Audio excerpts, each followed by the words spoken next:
Everyone. Today in this video we will talk about verb and different types of verb and different types of verb structure along with example and practice MCQs from past paper.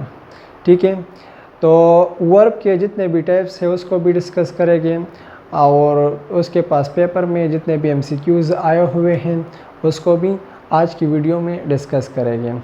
और एक question इस तरह भी है कि ये rule पर base है। ठीक है, इसके बाद हम रूल को पढ़ेंगे। तो एक क्वेश्चन मैंने लिखा हुआ है, ये हम रूल में पढ़ेंगे। ठीक है, तो सबसे पहले हम स्टार्ट लेते हैं वर्ब की डिफिनीशन से। ठीक है, तो वर्ब का डिफिनीशन कुछ इस तरह है, it is use to show an action और बीइंग स्टेट और कंडीशन।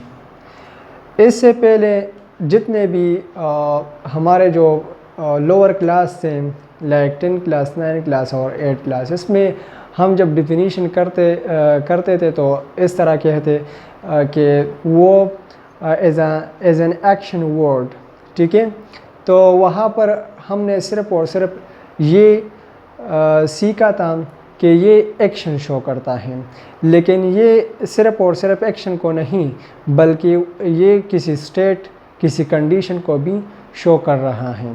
ठीक है, तो इसका जो करेक्ट डिफिनीशन है वो ये है। एक्शन किस तरह शो कर रहा है हमको, अगर आप एग्ज़ाम्पल को देखें, आई राइट अ लेटर, और जो स्टेट है he is sitting on chair. ठीक है, तो इसमें जो वर्ब है वो क्या शो कर रहा है, वो किसी का पोजीशन शो कर रहा है कि वो चेयर पर बैठा है। ठीक है, तो इसमें स्टेट को शो किया गया है। जो दूसरा है, ये पहला वाला है, इसमें एक्शन है। ठीक है, वो आई राइट अ लेटर, मैं खत लिखता हूँ। और इसी तरह जो वर्ब के फॉर्म है मुख्तलिफ हैं, first form, second form, third form और एंड प्लस ING। ठीक है, तो हम इसमें जो है सिर्फ़ और सिर्फ जो थर्ड फॉर्म तक हैं उसको पढ़ेंगे। लाइक मैंने कुछ एग्जांपल लिखे हुए हैं यहाँ पर, स्पीक, स्पोक एंड स्पोकन। ये स्पीक जो है फर्स्ट फॉर्म है, इसका सेकंड फॉर्म स्पोक है और थर्ड फॉर्म जो है वो स्पोकन है। इसके बाद जो दूसरा है, write, wrote, written, swim, swam, swum. ठीक है, ये कुछ first, second and third form थे वर्ब के। इसके बाद 2022 के ईटा के पेपर में क्वेश्चन आया हुआ था, और जो है एक और क्वेश्चन है वो इंडिकेट से हैं। ठीक है, तो सबसे क्वेश्चन नंबर 1 को हम देखते हैं। The child dash spoken to his parents before going on the trip. ठीक है, तो अगर आप यहाँ पर देखें, इस जगह पर वर्ब का थर्ड फॉर्म इस्तेमाल हुआ है। ठीक है, तो थर्ड फॉर्म जो है हम प्रेजेंट इंडेफिनिट में यूज़ करते हैं और उसके साथ हेड का जो एक्सिलरी है उसको लगाते हैं। ठीक है, तो इसमें जो है ऑप्शन हेड आएगा। ठीक है, the child had spoken to his parents before going on the trip. Head जो है ये थर्ड फॉर्म से पहले आएगा। इसके बाद जो क्वेश्चन नंबर 2 है, how dare you to tell your younger brother to keep a snake as pet. इसमें रूल फॉलो होता है। ठीक है, और रूल ये है कि टिल से हम पहले जो है टू का इस्तेमाल नहीं कर सकते। ठीक है, तो ये रूल है, इसमें ये बी ऑप्शन जो है ये रॉन्ग है। ठीक है, क्योंकि टिल से पहले हम टू का इस्तेमाल नहीं करते, ये रूल है और इंशाल्लाह हम उसको पढ़ेंगे। ठीक है, अब हम जो है वर्ब के जितने भी फॉर्म है उसको डिस्कस करते हैं। ठीक है, तो एक्शन वर्ब जो था और स्टैटिक वर्ब जो था उसको तो हमने डिस्कस किया। ठीक है, और उस पर जो एक MCQs था उसको भी डिस्कस किया। ठीक है, ये वाला MCQs। तो अब हम जो तीसरा टाइप है उसका लाइक लिंकिंग वर्ब उसको डिस्कस करते हैं।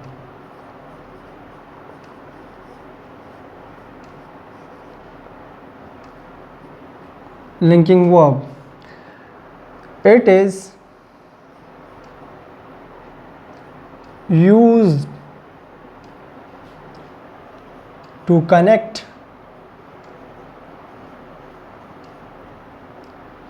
subject with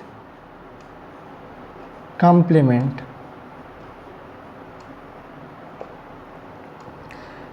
इसका काम ये है कि ये सब्जेक्ट को कंप्लीमेंट के साथ मिलाता है, ठीक है।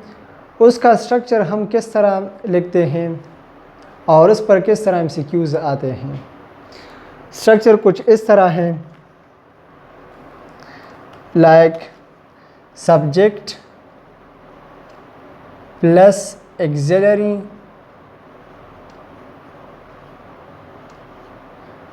Plus subject complement. Subject complement से क्या मुराद है? इससे मुराद ये है कि ये जो सब्जेक्ट हैं उसको एक्सप्लेन करता है ये कंप्लीमेंट, ठीक है। तो इसी तरह हम इसको सब्जेक्ट कंप्लीमेंट कहते हैं, और ऑब्जेक्ट कंप्लीमेंट भी हैं, वर्ब कंप्लीमेंट भी हैं, ठीक है। तो ये सब्जेक्ट कंप्लीमेंट है, ये उसका स्ट्रक्चर है। एग्ज़ाम्पल उस पर किस तरह है? एग्ज़ाम्पल ये हैं, ही इज़ स्पीकिंग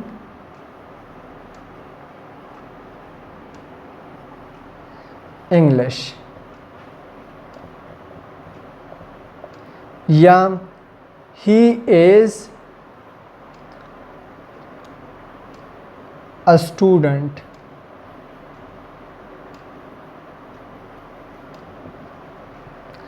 इस स्ट्रक्चर में अगर आप इसको देखें, यहाँ पर तो मैंने मेन वर्ब को भी यूज़ किया, लेकिन इस स्ट्रक्चर में मैंने मेन वर्ब को यूज़ नहीं किया, ठीक है। सब्जेक्ट को यूज़ किया इस स्ट्रक्चर के मुताबिक, और फिर जो है एक्सिलरी को यूज़ किया, और फिर जो है मैंने सब्जेक्ट कंप्लीमेंट को यूज़ किया। तो ये जो है इसका परफेक्ट एग्ज़ाम्पल है। ये सब्जेक्ट कंप्लीमेंट है और ये एक्सिलरी हैं, ये सब्जेक्ट हैं। इस पर एमसीक्यूज़ किस तरह आते हैं? एमसीक्यूज़ का स्ट्रक्चर कुछ इस तरह होता है, लाइक ही इज़, या इसको वो जो है वहाँ पर स्पेस देता है और फिर a student. Option A is, option B like और, option C have, option D none of them, ठीक है। तो इस पर एमसीक्यूज़ इस तरह आते हैं। इसके बाद जो इसके पाम हैं वो कितने हैं, ठीक है, जो लिंकिंग वर्ब हैं, और जो हैं लिंकिंग वर्ब और दीज लाइक इज, एम, और, was, were, etc. These are the linking verb, ठीक है। इसके बाद जो चौथा उसका टाइप है वो है एक्सिलरी, ठीक है। तो उसका डिफिनीशन भी हम इस जगह पर लिखते हैं, ये जगह नहीं, ये ठीक है। Auxiliary, auxiliary verb,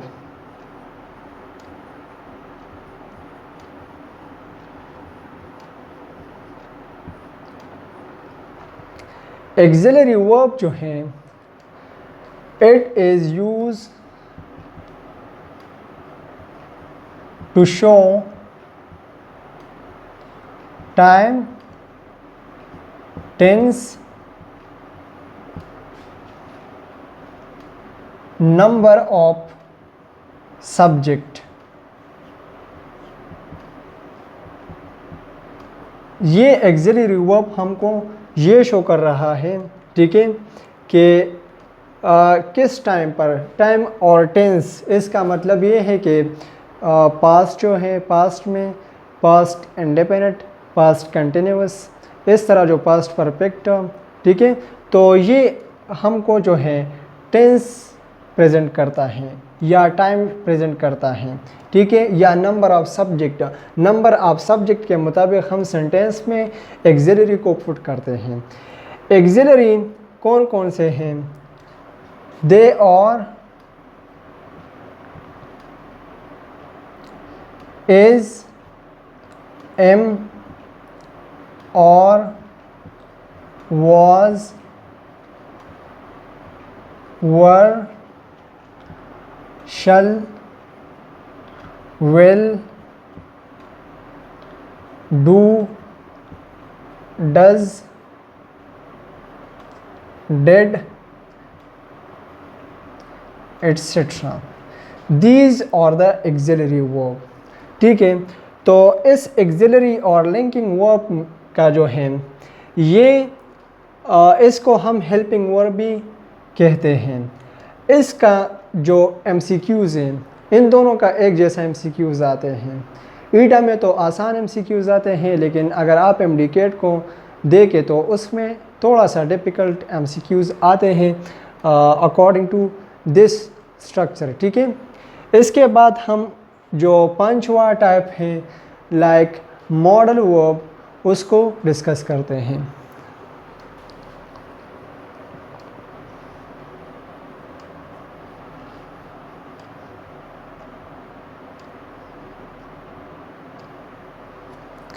modal verb,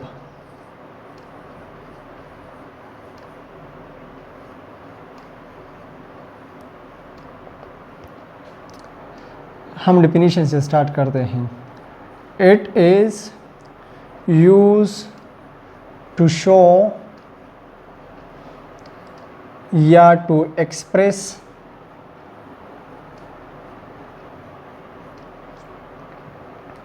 possibility,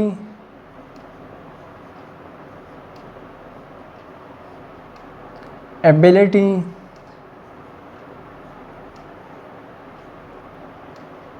obligation,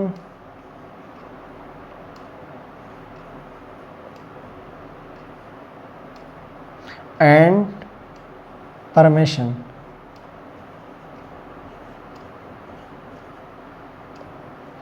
हम जो है मॉडल वर्ब को किन किन चीज़ों के लिए इस्तेमाल करते हैं?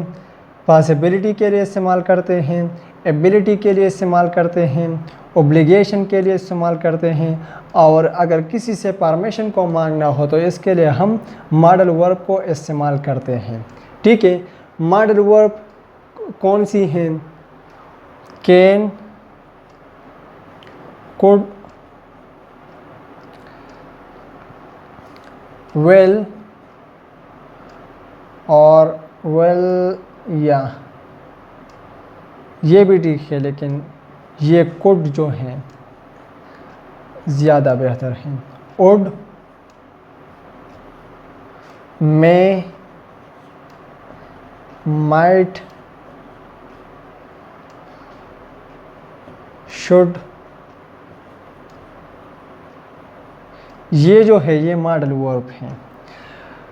इसका स्ट्रक्चर किस तरह है?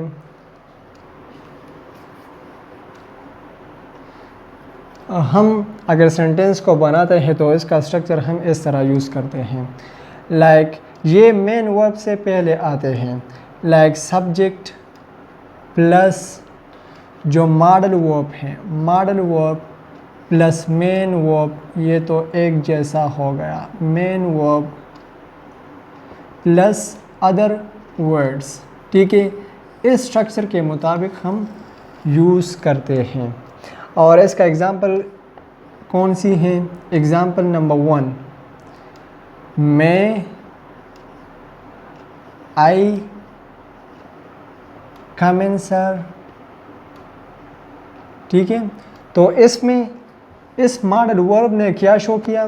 इस मॉडल वर्ब ने यहाँ पर परमिशन को शो किया, परमिशन। ठीक है, स्ट्रक्चर किस तरह हमने यूज़ किया? ये तो इंट्रोगेटिव है, ठीक है, इसमें ज़्यादा पता नहीं लगता।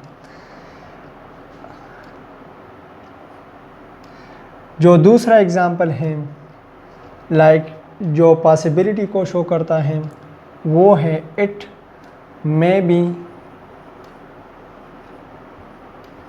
Rain tomorrow. अब हमारा जो मेन काम है हम उस पर फोकस करते हैं, ठीक है, और वो क्या है? On the rule of verbs, ठीक है, और ये बहुत इम्पोर्टेंट है एमसीक्यूज को हल करने के लिए, ठीक है। तो सबसे पहला जो रूल है वो ये है कि इस स्ट्रक्चर में हमने फर्स्ट फॉर्म ऑफ वर्ब को यूज करना है, ठीक है, फर्स्ट फॉर्म ऑफ वर्ब। और ये स्ट्रक्चर किस तरह है?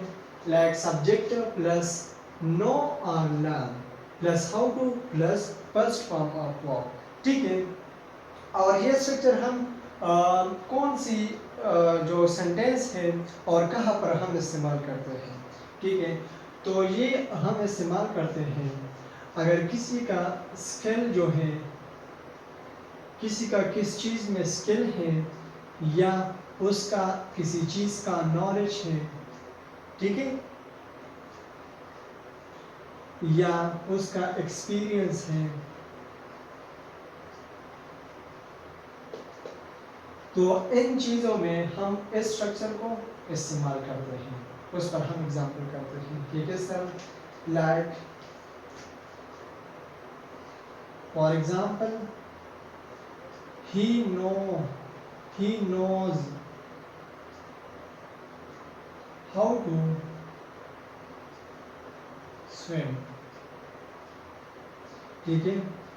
तो ये knows आ गया प्लस हाउ टू आ गया, ठीक है, and plus first form of verb आ गया, ठीक है। जो दूसरा है जो लर्न वाला है, ये भी लर्न का जो थर्ड फॉर्म है वो ये है लर्नड, एंड उसका जो नेगेटिव है वो है लर्न का, ठीक है। तो आपको इसके हवाले से भी पूछ सकता है एमसीक्यूज में। Like example she learn how to speak Spanish,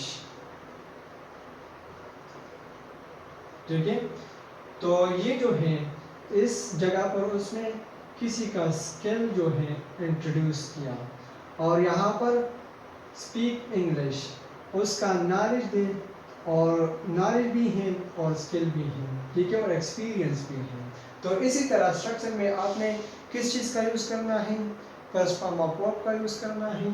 और एमसीक्यूज किस तरह इस पर आते हैं? एमसीक्यूज में आपको इसको स्किप करेगा और जो है स्पेस देगा, ठीक है। तो आपने इस स्ट्रक्चर को याद करना है, ठीक है, कि हाउ के बाद जो है हम डू का इस्तेमाल करते हुए इससे बाद जिसका एक्सपीरियंस है या स्किल है या जो नॉलेज है उस नो और लर्न का इस्तेमाल करते हैं। अगर आप देखें तो हाउ का इस्तेमाल जो है हम जो है सेंटेंस के पहले में करते हैं, लाइक WH क्वेश्चन, ठीक है। इसके बाद जो दूसरा रूल है वो ये है don't use not with unless until and list, ठीक है। इनके जो सेंटेंस है, ठीक है, जो नॉट के हैं, जिस सेंटेंस में नॉट इस्तेमाल हुआ है उसके बाद आपने क्या नहीं करना? आपने उसके बाद अनलेस का, अनटिल का, लिस्ट का, नेवर का, एटसेट्रा इस्तेमाल नहीं करना है, ठीक है। क्यों? इसकी वजह क्या है? व्हाई? क्योंकि हम एक जुमले में दो नेगेटिव को इस्तेमाल नहीं करते, नहीं कर सकते, इसलिए। तो ये इसका क्या है, ये इसका रीज़न है कि हम उसके साथ नॉट के साथ एक जुमले में हम दो नेगेटिव का इस्तेमाल नहीं करते। जो तीसरा रूल है, do not use as after these words. इन अल्फाज के बाद हमने एज का इस्तेमाल बिल्कुल नहीं करना है। कौन से वर्ड हैं? रिगार्ड है, पोर्ट्री है, ट्रीट है, रिप्रेजेंट है, डिपेक्ट है, कंसिडर है, मेंशन, डिफाइन एंड नॉमिनेटेड। अगर इस तरह आ गया किसी एमसीक्यूज में ट्रीटेड एज गलत, कंसिडर एज गलत, नॉमिनेटेड एज गलत, ठीक है। तो इस स्ट्रक्चर को